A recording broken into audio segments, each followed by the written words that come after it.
This is Joe Puente with Section 1 TV. I recently had the chance to sit down and talk with the man who gave me my first speaking role in a major motion picture, writer and comedian John Moyer. I don't know, some good things happened to me. I just signed up for a new cell phone plan. I signed up through Deseret Industries. And, no, it's a really good deal because with a 2-year contract, the phone only costs $1. I opened for Louis Anderson, Louis Black, Pauly Shore. Is that a big name? Yeah. I'm sorry. You know what? It's been a really tough week for me. I went to my therapist to get in touch with my inner child, and I found out it wasn't mine.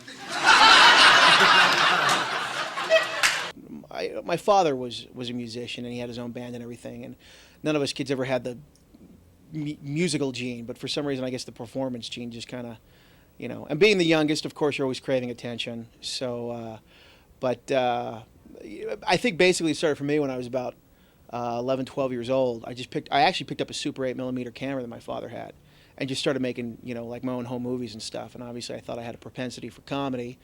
No matter how serious I tried to be, people still laughed at it. So, I decided I wanted to go to film school, make movies, but I wound up stumbling into comedy by accident when I was in college. There was in Provo, BYU, there was a comedy club there called Johnny B's. They had an open mic night. I showed up, I did some time, and I was hooked. Look, man, I grew up in Jersey. I'm from Jersey, and I live here now. And this is one weird thing for me that I tell people I'm from Utah now. They always get the same response. They go, oh, people from Utah don't have a sense of humor. You know what? I know we have a sense of humor. I know we do, because we built a miniature golf fun center across from the state prison. That's freaking hysterical. There were a lot of people who were like, we don't think that's very safe. What, are you kidding me? That's incredibly safe. You think some psycho serial killer breaks out of the state prison, he's going to stick around and play around a putt-putt golf? I think first time I stepped on stage was in 1991. So, and then I just did it all through college. And then a week after I graduated, I was on the road doing it professionally. Of course, all my, my friends who got their degrees, and there was job placement programs, and they were going working for, MIT or whatever else it was, making $100,000 a year. And I was living out of my car doing comedy. But I quickly discovered I had no other marketable skills. So.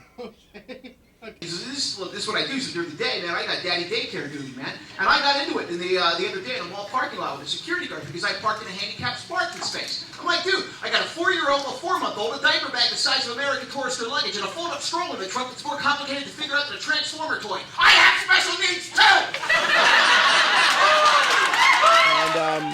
And, I graduated, but I was doing comedy, and then I went through kind of a painful divorce and another dysfunctional situation. And I had written a script about my life as a Mormon and a stand-up comic who went through a divorce called The Singles Ward. Wrote it strictly for myself. Never thought it would see the light of day. Threw it on the shelf. It was just kind of a catharsis for me, a good, a venting experience. And then a buddy of mine that I went to film school with, and this was, I guess about 8 years after he graduated, he called me up. He said, look, we want to make an independent movie. Kurt Hale, his grandmother and grandfather owned the Hale Center Theater. And he wanted me to adapt one of their stage plays for the screen. And I did that, but then I said, look, oh, by the way, I also have this other thing you might want to take a look at called The Singles Ward. And Kurt showed it to some investors, had the money within a few weeks, and a lot of people don't know, but like I said, The Singles Ward was based on my life experience. And originally, Kurt wanted me to play the lead in the movie. But then the producer sat me down. He said, look, John, we think you're really funny. You're a great actor. You're just not attractive enough to play yourself. So that was the Mormon movie industry's way of telling me that I was the really sweet spirit. But that's how I got started. And then I wrote the RM, but then I also wanted to direct as well. So because I knew if there was something that I put on the paper, I wanted to see the vision from beginning to end. So I wanted to come up with something that would be a kind of a personal story for me. So I thought, what a better way to take a culture clash of a mafia family from Jersey, put into an all-Mormon community in Utah. You can't watch a DVD now without seeing one of those little public service announcements playing in the front trying to dissuade people from downloading movies on the internet. They're like, you wouldn't shoplift, you wouldn't steal a car, so why would you download movies? You know what? Newsflash, Universal Pictures, I have shoplifted and stolen a car.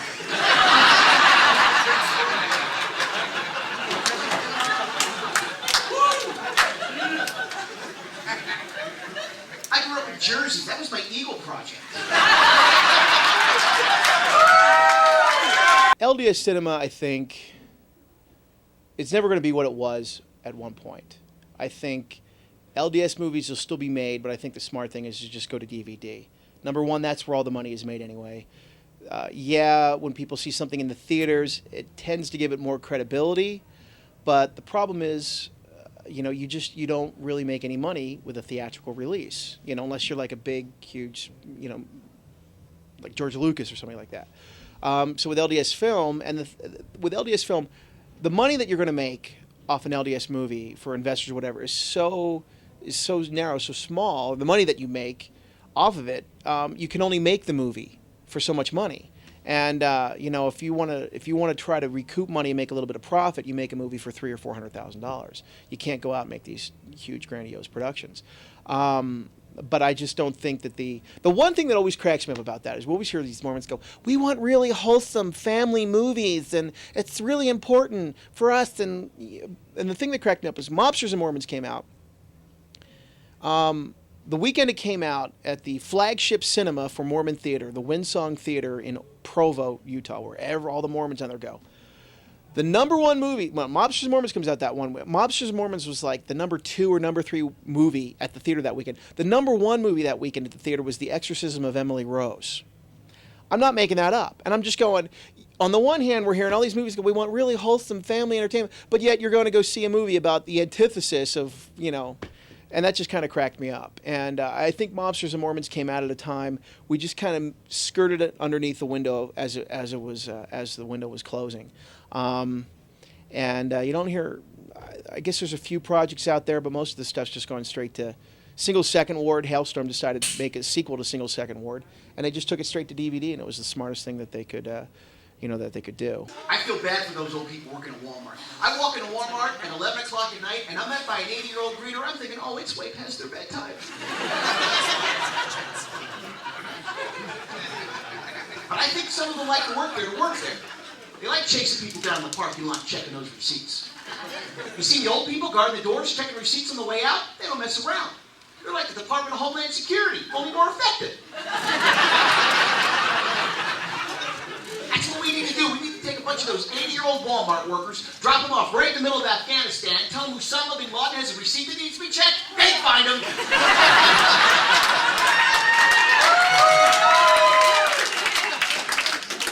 The internet is actually quickly becoming not quickly, it is now a whole new other medium of entertainment for people. I think it's kind of hurt comedy a little bit, but because now you have every, open mic comedian out there filming their sets and throwing it up on the internet. I've seen open mic stuff from Wise guys on Yeah. YouTube. Then people watch it and they go, oh, this is what this is what comedy is all about, and you're like, no, it's not what comedy is all about. But that's what the masses are the kids today, they're seeing all that stuff on the internet and they think that this is what comedy is supposed to be. And I think it's kind of, when you have comics out there that, basically can email, 1,000 of their friends, and go, come to my show, sometimes it just becomes about not who the funniest comic is, it's just about, who's got the most friends on MySpace. I gotta move things along. I gotta get home and check for new friend requests on MySpace.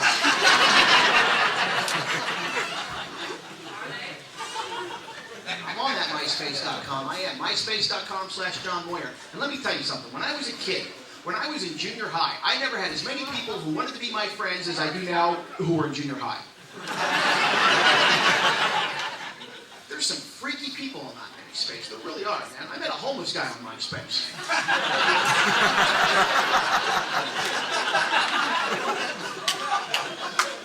That's pretty much the only space he's got.